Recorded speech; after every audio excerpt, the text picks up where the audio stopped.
faith invites and encourages all who are seeking a community to empower, support, and explore deeper understanding of spirituality and recovery of all kinds.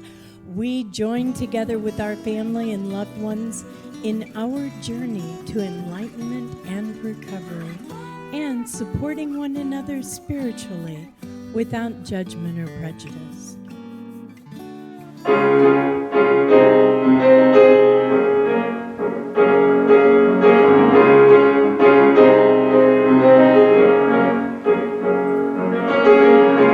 You're not looking for perfection.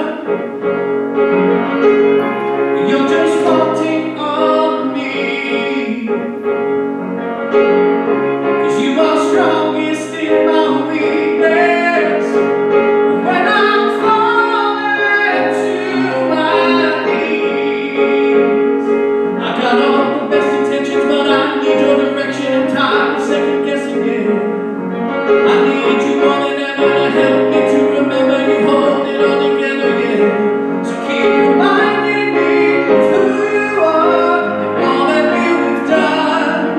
When everything comes crashing down, I know you are the one, giving me the strength to stand until I am no longer who I was. 'Cause with you, God, I'm more than good enough. I'm more than good enough.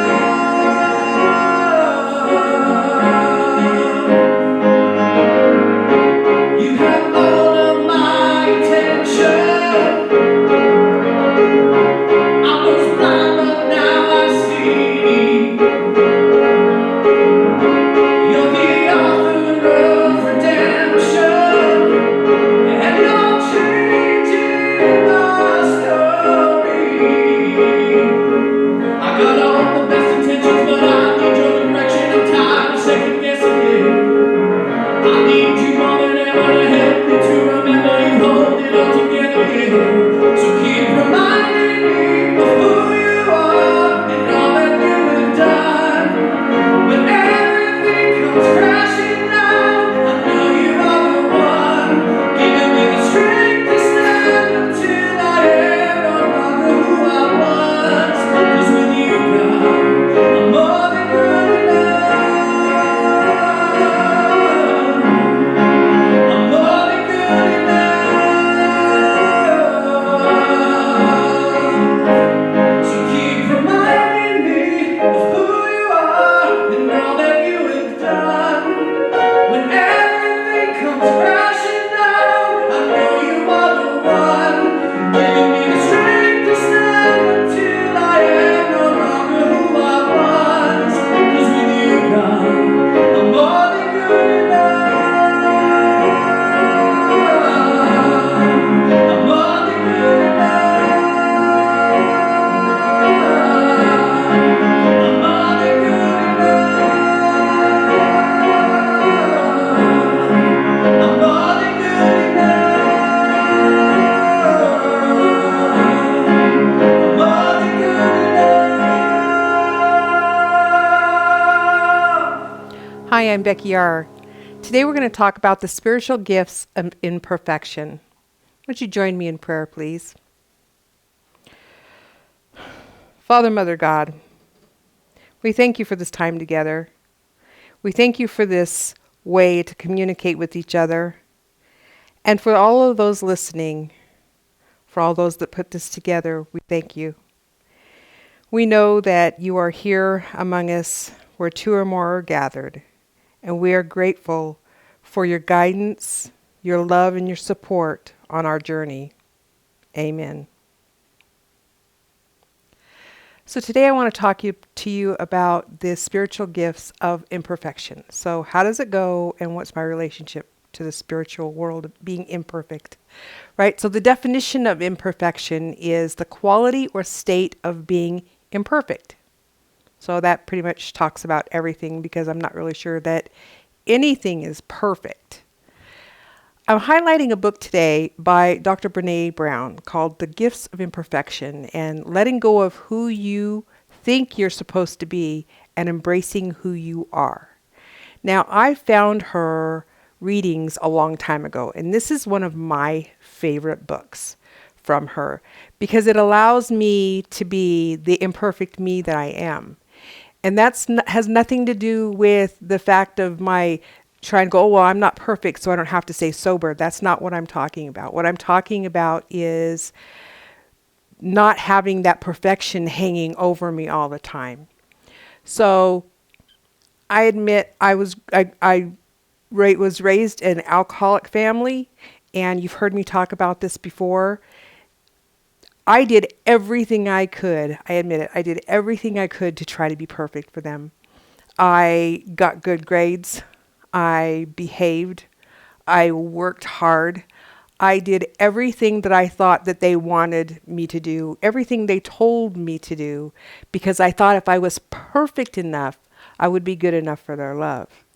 And although I didn't use those words as a child, that's exactly what it was. It was trying to be perfect in their eyes so that I could have love from my parents.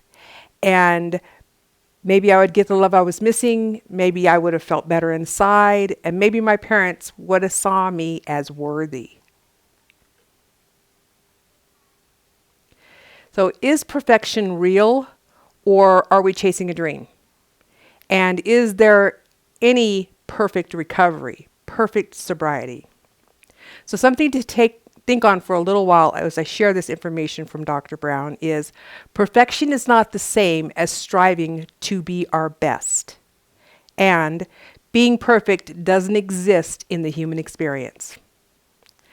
How does it work? How do we find something that's elusive that we may never see in our lives? And or do we hold on to this thought of perfection? I have this, there's this saying I see all the time, and I want to make myself a t-shirt that says, I'm perfectly imperfect, or imperfectly perfect, one of the two, because I know that it doesn't really, for me, exist. There are ways to get closer to this truth as we go.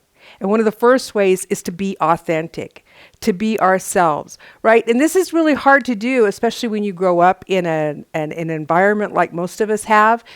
What is the real me? Where is the real me? Has she been hiding all her life because she was so afraid and so scared to lose everything because, you know, what she had was at least something better than nothing, right? So what is that? Finding the authentic self. A lot of times when you come into recovery, what we have to do is figure out what is me? And a lot of that takes a deep dive into who we really are. So another way is to give ourselves compassion. That I didn't even understand before I started in recovery. Self-compassion. Oh, I was really good at giving compassion to everybody else, but holding my toes to the line. I had to do it right. But if anybody else missed the mark, it was no problem. No problem at all. But me, no, that didn't work for me. And that's not true, because we do deserve self-compassion. If a friend could come to me and say they've done something and I say, that's perfectly who you are, and that's okay because you are who you are and I love you, then I should be able to say those things to myself as well. I should have that kind of compassion, and I don't want to shit all over myself, right? I need to have that kind of compassion for myself as well. The third way, to build resilience, self-resilience. Self-resilience is about not getting ourselves fluttered or all excited about stuff, not knowing, having to have all the answers all at once, not being there thinking that, everything's going to tumble me down. It's about being able to be knocked down and get back up. It's about being vulnerable. That was really hard because I had to be bulletproof, right? Because if somebody else's feelings about me or what they said about me affected me, then there was going to be a problem, because then that would make me less than. So I was bulletproof. But being bulletproof is not being resilient. Being resilient is, if I got knocked down, I got back up. If I needed to say, hey, this really hurts me, and the person walked away, then the person was supposed to walk away. If I needed to say, this hurts me, and they stayed and we talked through it, then that helped me build my resilience. Okay, so there's a lot of different ways. And in her book, she highlights many ways to build resilience. Okay, it's living a wholehearted life, being real, being ready to rumble in the moment, saying, hey, you know what, guys, this isn't comfortable and I'm not comfortable being this. And if they're not good with that, then being able to walk away from it or being able to stay and work through it. Either way. Feeling grateful and noticing the connection to joy is another way. That's number 4. So being grateful is not about, oh, I'm grateful for you. You know, this worked out, that worked out, grateful. Being grateful is about noticing joy and gratitude, even when it doesn't work out the way we think that it's supposed to. Because it's not going to every single time. We can think about it all day long, and it's not going to always turn out that way. And the gratitude is being in the moment. I'm grateful for this, even if it seems to be a challenge in my life. Being grateful that I have made it through that challenge, because you know what? 100% of the time I make it through, because here I am, right? And 100% of the time you make it through, because there you are. You're listening, you're watching. So I can bet on you and you can bet on me, because we're going to make it through. It's just how we make it through. Are we going to do it with gratitude? Are we going to do it with joy? This helps us build this release of imperfection, right? So develop our intuition and trust. This is another big one for people that grow up in dysfunctional families. Is I was always told, and I'm pretty sure most of you were told, that my intuition was completely wrong. I was so far off base, or that's not true, and why do you think that way? So I didn't learn to trust myself, and I didn't learn to listen to that little voice inside me that says there's something wrong and something's going to happen. So because I was told that my intuition was wrong and I couldn't trust myself. So when I couldn't trust myself, I knew I couldn't trust the people around me, because they were doing things that were completely opposite of what the whole world saw them do behind closed doors, right? They were acting one way, and then out in the world, they were acting another. So learning to find our own tuition and believe it and sit with it and be okay with it and know that sometimes, maybe we will be wrong, but at least we gave it a try to build that. It's a building of it. Number 6, she says, express our creativity.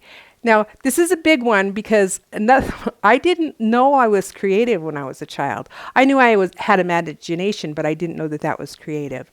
What I did know is that everybody got to do all these things that seemed creative, but I felt like I would hit a wall because I couldn't figure out how to tap into that. And as I grew in recovery, and as I learned about myself and built my resilience, I started realizing how creative I am. And creativity is not about being an artist. Okay. Creativity, I do it in a lot of different ways. I have thoughts about how I put videos together. I have thoughts about how I make music videos for the kids. I can learn anything, and I do upcycling. Those things are creative. I'm not going to put a pencil to a paper and remember how to do that, because I'm not creative in that way. But that's okay, because I am creative in my own way. And so are you. We have to tap into that creativity in order to let go of our imperfection. Play and rest is number 7. Another huge one. I think if anything shocked me the most in my life, it was about not knowing that I didn't know how to play. I always played a lot, joked around a lot with my kids when they were little, and I thought that was play. But as an adult, I had no idea what play was. And I remember my sponsor saying, you have to give me a list of 10 things on that are playful. And then I want you every week to do something new. And I was like, well, I couldn't come up with 10. But who can't come up with 10? I couldn't, because I had been so serious and so driven and trying so hard to do what everybody else wanted me to do in my life. I couldn't come up with 10 things. And then it was the hardest thing to do to make myself do those. But that is part of letting go of imperfection. Number 8, make time for calm and stillness. Very important to quiet the mind. It can be meditation. It can be hiking. It can be music, listening to music. It can be yoga. It can be Tai Chi. Anything that brings that calm and that stillness to who you are is that for you. So pick what's best for you and work on building that. Try 1 minute one week, and the next week try 2 minutes a day, and the next week try 3 minutes a day, and build that up until you have 5 or 10 minutes every day where you can just stop and be calm and still. Maybe that calmness is in journaling. Maybe that calmness is in painting. You know, I don't know what your creativity is and your calmness is, but you do, or if you don't, start reaching, finding ways to figure out what it is. This helps us. And number 9, seek meaningful work. I'm not telling anybody to quit their job, especially right now. Meaningful work is not about getting paid for what you do. Meaningful work is something that means something to do. Do you want to garden? Then garden. Get out there and put your hands in the dirt and be a gardener. Do you like to do woodwork? Do you like to work on cars just for fun, to work with friends on cars? Those are all things that we can do that are meaningful, that actually mean something to somebody else and gives back, or means something to yourself and gives to you. Meaningful work is very important. Now, does that mean if you get a job offer that's really something you want to do, not to take it? I'm not saying that. If you did, then you're among the very few in the world that actually do the job that they want to do rather than things that they have to do to pay their bill. So we're trying to get the whole world to that. And once we are, boy, it could be a very happy place, right? So number 10 on Brene Brown's list is laugh, sing, and I added dance, okay? Because it's movement. Laughter is one of the best medicines there are in the world. Finding time to laugh every day. People have cured themselves of illnesses because they took time to laugh. Sing, even if nobody's listening, that's fine. I can't sing with somebody listens because, it doesn't go over very well. But in the shower is fine, or in the car by myself, I sing along to music. It's fun. It's a release. It lets you be in the moment. And to dance. Dancing can be as simple as rocking back and forth, or tapping your feet, or actually full out dancing and spinning around and being silly and goofy is okay too. Whatever fits and suits you best. What will this do for you, right? It will do everything. It brings self-confidence, building resilience, and all of these other tools, finding ways to be less perfect and not to hold yourself to that perfect standard. You'll find more respect for yourself and more respect for others, because you'll be able to and willing to see that we're flawed, because we are. Doesn't mean we're bad because we're flawed. Just means that we're people because we're flawed. We all have our little quirks. It will help you build better boundaries. When you know who you are, immediately your boundaries start coming up better. I've witnessed this over and over again with people that I've worked with in these 12-step groups, because as soon as they begin knowing who they are, I tell them they always start vibing with their tribe, right? Some people will vibrate away from them and more people will come, but people that are willing to hold those boundaries, people that are willing to say, yes, this is who we are, this is what we're doing, and that's not acceptable for us. It also help you create better resilience. That knocking down and coming back up, it's not about how many times we get knocked down. It's about how many times we're willing to get back up. Through this, we develop a deeper and more enriching relationships, not only with ourselves, which is awesome. Relationship with yourself is awesome, and I didn't know that before I started recovery, that I needed to even relate to myself. But I learned that, and I learned it helped me have better relationships with other people.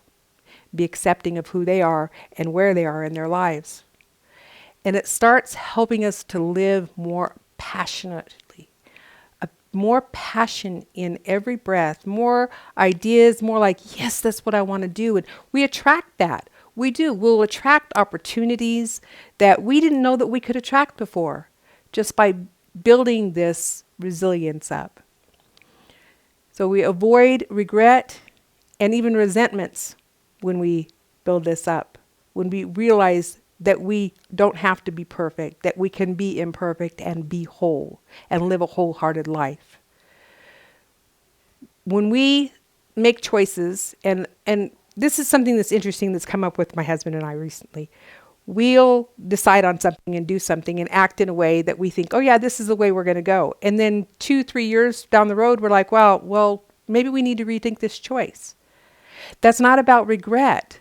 That's about understanding that our lives have changed and we've grown, and we don't have a resentment over that fact that we made those choices. We just realize, hey, this is time to move on from here.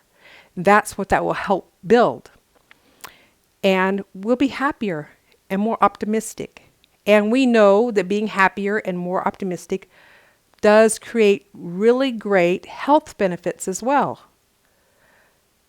We'll have joy, space, freedom, and so much more in our lives. And when you have joy in your life, it's just amazing the things that you can do with it. You can turn your whole lives around. I've seen people do it. You've turned your life around by being sober, by watching this message. There's everything that you can do moving forward. So take these bits of gold here from Dr. Brené's book and start using them. Read her book, listen to her lectures. She's got a whole bunch of stuff free online. Living these 10 wholehearted points for getting out of imperfection and into who you really are is life-changing stuff. Learning that being perfect is not possible and allowing ourselves to live an authentic and genuine life helps us lower our risk of relapse. Who doesn't want that, right? Because we're realizing there's no secrets to keep us sick. There's no reason to lie about anything because we can be honest, we can be authentic. We're more real. We don't have to put our masks on. We don't have to be ashamed of who we are. That shame is she talks a lot in her research about shame. It is amazing how many of us grew up so ashamed of who we were and what we've done that we just figured we didn't have any rights to be any or do anything and that nobody would ever forgive us. And that's not true because here we are. And we can live without shame and regrets. It helps us take better care of ourselves. It helps us, not even with boundaries. We start eating better when we start thinking about ourselves differently. We build more confidence. We start wanting to take care of ourselves, right? We have less stress and less reasons to numb out. And I can tell you, she doesn't hide this fact at all. She is definitely a 12-stepper. And she knows about numbing. She said I can't remember her quote exactly, but basically she went to a whole bunch of different 12-step groups because she didn't really fit any one of them unless there was one called I'm Numbing Out. And that one is a big one for a lot of us because that's why people really in sobriety, in addiction can really switch addictions quickly is because it'll still take care of, it's not the same exact hit, but it'll numb us out. So we move to something else. So we stop drinking, we start smoking heavier. We stop smoking, we start gambling. We stop gambling, we start eating. It's really easy. And I've seen this vicious cycle. Well, at least I'm not doing that anymore. At least I'm not spending all of my family's money on gambling anymore, which is great at the same time. But if you've gained 100 pounds, what are we doing to our health, right? So listen very closely to this. Owning our story and loving ourselves through that process is the bravest thing that you will ever do. That's from Dr. Brené Brown. Owning your story and loving yourself through the process is the bravest thing you'll ever do. So let's pray. Higher power, we thank you so much for listening, for being in the words, for having the people listening out there knowing that their true, authentic self is there, calling to them, asking them to be perfectly imperfect in their day, to find their authentic self, to find their resilience, their boundaries, and let go of shame and guilt to be authentically who they are, to find their play and joy and happiness.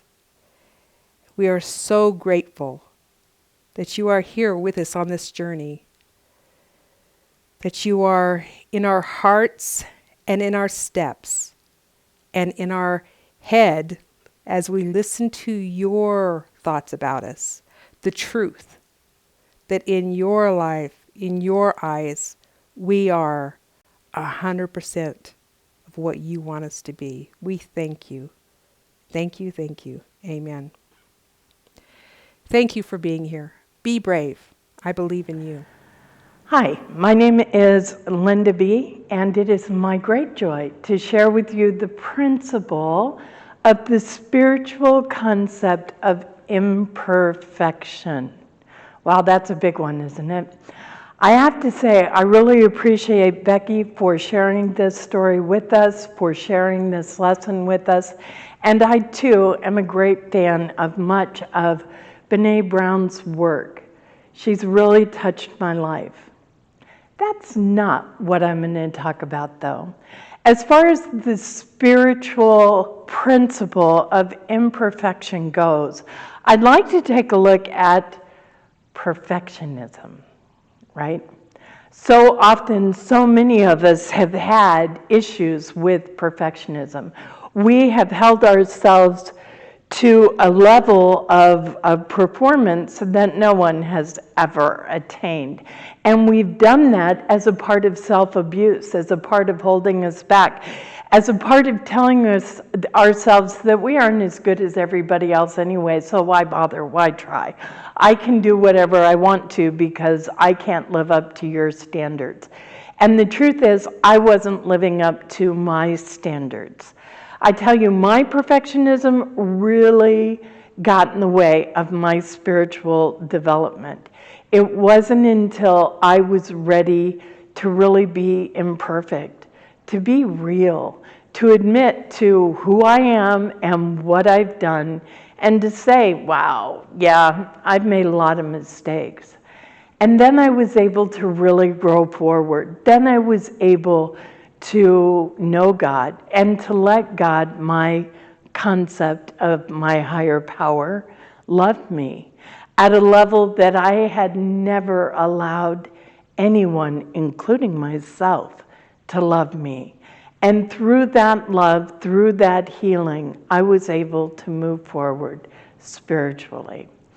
I invite you to embrace and revel in the spiritual principle of imperfection. Thank you so much. Namaste.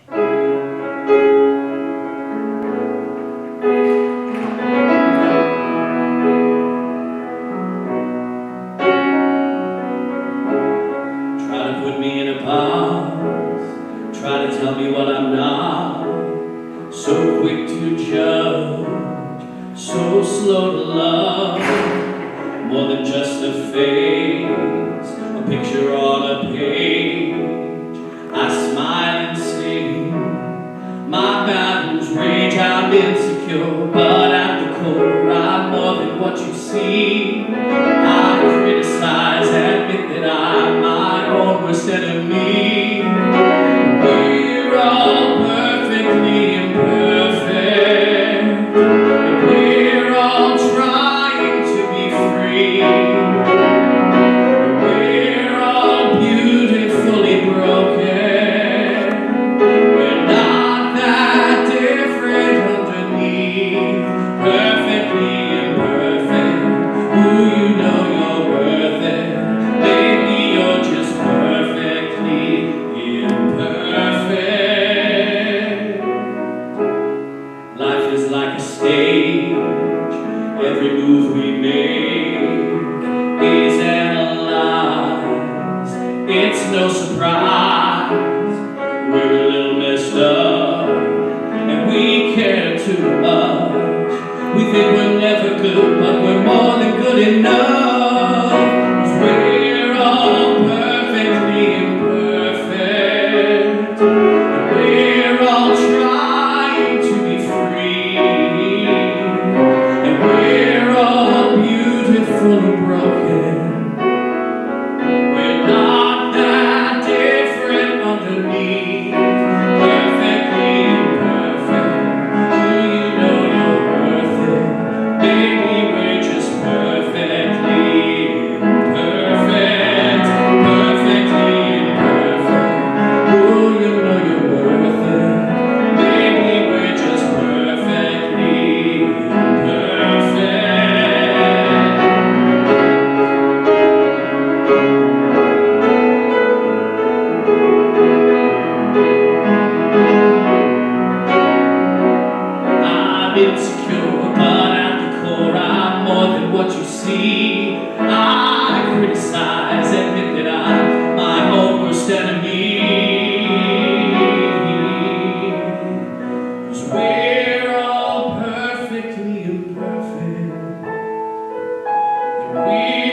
Thank you, Becky and Linda,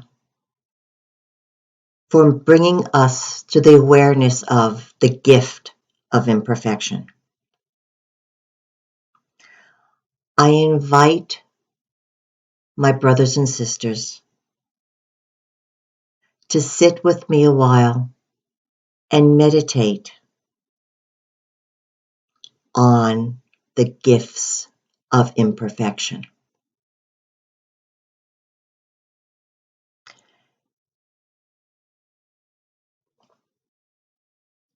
Imperfections set us apart from each other. They make us unique. They're not bad.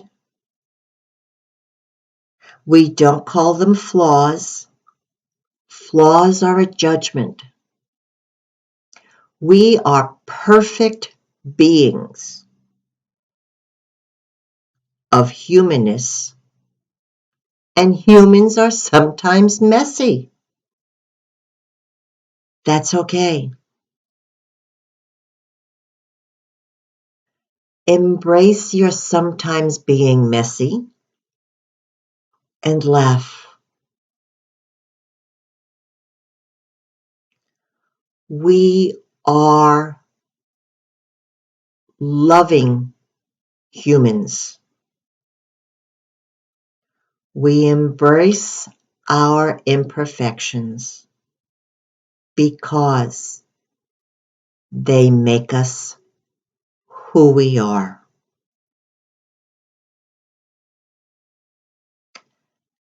Sit, listen to the music. Focus on the perfect being that you are. The perfect manifestation of love, kindness, and enjoy this beautiful connection with the world.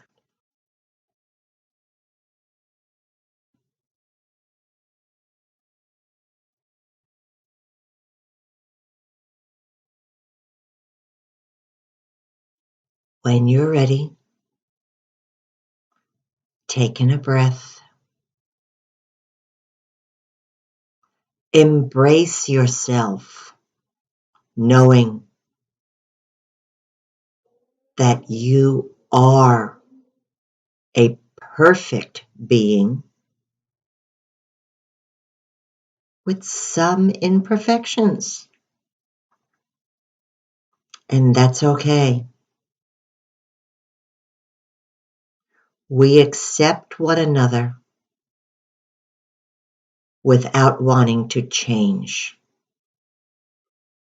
Love one another as our higher power and blessed spirit love us. Take in a breath. Feel it invigorating, exciting, warming, embracing you. Feel it making you happy. Be happy for who you are. Be thankful for who you are. I know I am thankful for who you are. Have a wonderful week. Namaste.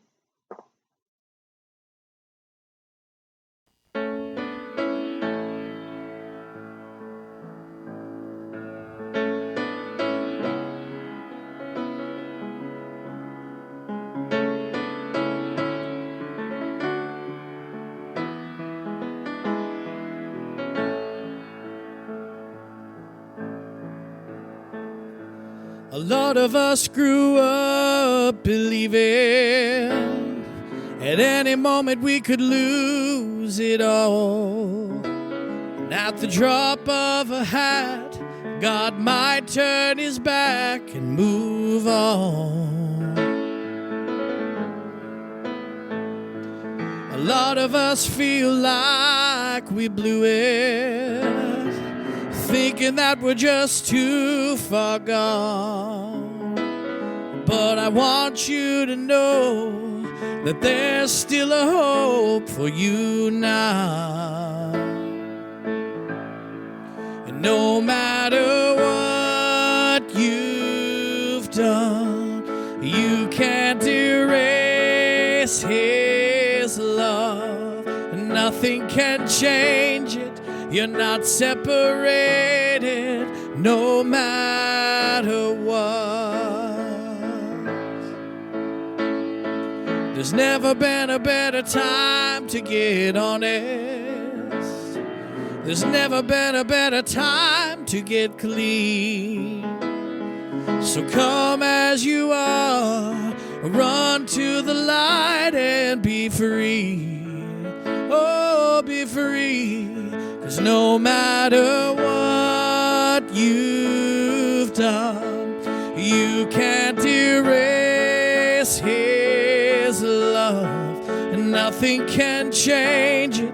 You're not separated, and no matter where you run, he's always holding on.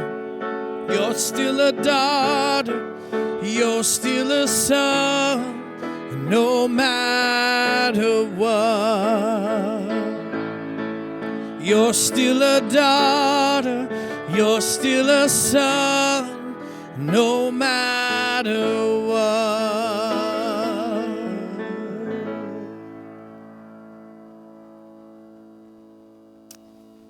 Thank you, Jody. And as we bring this session to a close, thank you to everyone who participated and to you for attending. Thank you, thank you. And now, with the closing prayer, the prayer of St. Francis. Lord, make me an instrument of your peace. Where there is hatred, let me sow love. Where there is injury, pardon. Where there is doubt, faith. Where there is despair, hope. Where there is darkness, light. Where there is sadness, joy. O Divine Master, grant that I may not so much seek to be consoled as to console, to be understood as to understand, to be loved as to love. For it is in giving that we receive, it is pardoning that we are pardoned, and it is dying that we are born to eternal life. Thank you, and have a wonderful week.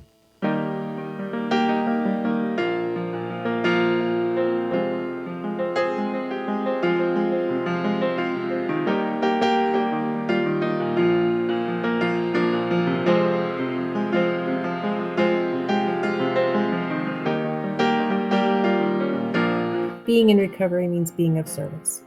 Locally, the Salvation Army is looking for food donations. The San Diego Blood Bank is looking for donations, and McAllister Thrift Store is also looking for donations of any kind. You don't know what you want to do or volunteer? Look at volunteermatch.com. Join us in spreading our message of recovery. Send your donations to Unity Church of El Cajon, 311 Highland Avenue, El Cajon, California, 92020. Be sure to put in the memo, it's for a place of faith. You can donate online as well at unityofelcajon.org. There's a donate button. It's safe and secure. We want to work with your organization. We have speakers with decades of experience. We do workshops, speaking engagements, spiritual mentoring, lessons, and more. Give us an email at aplaceoffaith@sohomail.com. Stay connected and updated. We're on Facebook and YouTube. Like, share, comment, and subscribe. A Place of Faith is sponsored by Unity Church of El Cajon.